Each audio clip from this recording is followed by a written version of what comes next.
Hey everyone, I've just been editing the new vlog and I just wanted to let you guys know that I'm still working on the best way to use this camera. The audio is bad, the video quality is just even worse. I'm still trying to figure this camera out and find the best setting.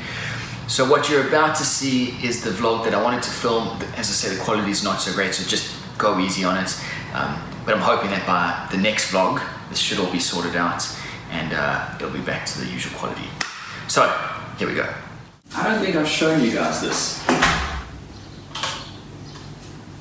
I now have almost all the lights installed and it is amazing in here. The difference is just unbelievable.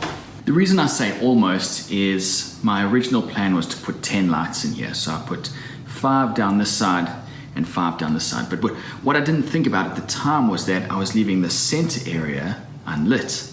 So that's my workbenches and they're not under any lights. Now to the naked eye, that's perfect. The amount of lights in here is fantastic. This is perfect if you just want to work in here. But from a filming perspective, it's just not enough.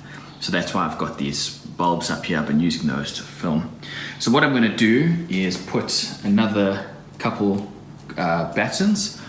I'll put one of them along there and then another one along there, and then hopefully that's enough. If that's not though, then I'm just going to resort to putting in more bulbs and hanging those around probably wherever I need them. So putting these bulbs up here works fantastic on the bench. So the bench is beautifully lit now.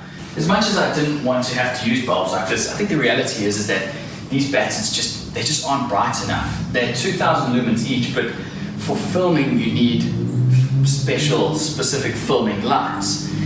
So I could just go and add another 10 in here and it would start to work, but then it just becomes a bit too expensive and you know, I'm kind of fighting a losing battle because I should have proper filming lights. The other issue as well is that my camera is an old camera and its low light capabilities are just awful. So really I just need to get myself a new camera. I think that's one of the biggest issues, and use these bulbs wherever I need them. Now the only problem with the bulbs is that they don't come in the same color temperature as these battens. These are all 4000 Kelvin and the bulbs I can only find in 3500, 6000 and 6500 I think. So that does sort of muddy the waters a bit, but I can work with it. It just means adjusting my white balance on my camera a bit. But with that said, just from the perspective of working in here, man, it is so cool. It is so cool just to come down here at like 11 o'clock at night and it's like daytime. It's just, this is what a workshop should be like. So I've had a friend over the last 2 weeks, a licensed electrician, put in these all these battens, and this weekend while I'm in Adelaide for the Adelaide Maker Fair, he's going to come back and start doing all the plugs. So I'm going to do double gang plugs. I'm going to do 1, 2, 3, 4, 5, 6, and then I'm going to pop one on that pillar for my workbenches.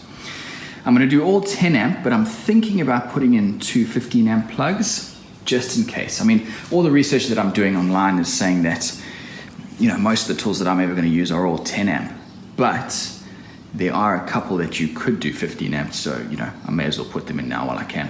Before I head off to Adelaide, the electrician has asked that I mark off where I want the plug points to go on the wall. It's Tuesday afternoon around lunchtime and I'm headed downstairs to start work on a new project, which I'm really excited about. This is a solid Jarrow table, which I've been wanting to get into for a long time. The last couple of days, I have been struggling with massive toothache. The worst toothache I've had in my life. It's been terrible. I was up all night Saturday and yesterday. It was just unbelievable.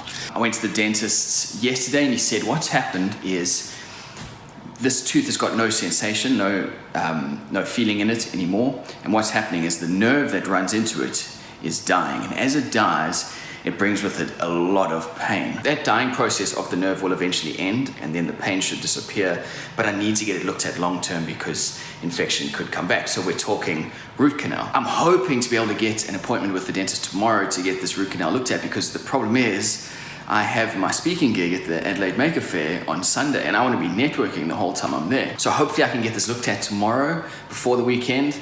Otherwise it's just going to be painkillers and fake smiles for the rest of the trip. Speaking of the Maker Fair, I just got a package in, and this is something that I've been meaning to get for a very long time, but the Maker Fair has spurred it on. These are my new business cards, and as I say, the Maker Faire sort of spurred on the process of getting them made, but I really need to keep these with me at all times because there've been so many occasions that people have asked me for a card and I haven't had one. So it's a pretty simple design. I came up with it, pretty quickly because it had to be done for the Maker Faire. So it's just my logo on the front and then another one on the back. So it's just the main things. My experience with business cards is that 90% of them get either tossed in the dirt or they're looked at for a matter of seconds. So I do understand the appeal in having a good looking business card, but for where I am, I'm not going to spend thousands of dollars on getting one made.